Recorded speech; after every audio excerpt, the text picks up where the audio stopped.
Samsung Galaxy A15 users have started receiving the One UI 7 beta update, bringing a fresh wave of features and improvements to the budget-friendly device.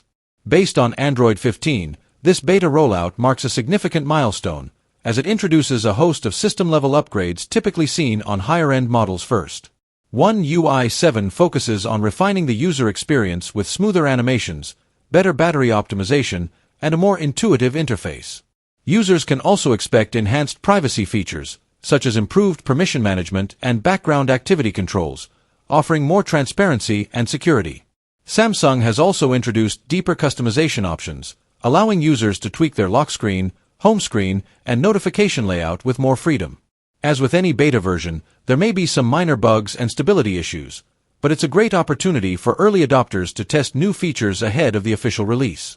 Those interested in trying it out can register through the Samsung Members app, where availability may vary by region and carrier.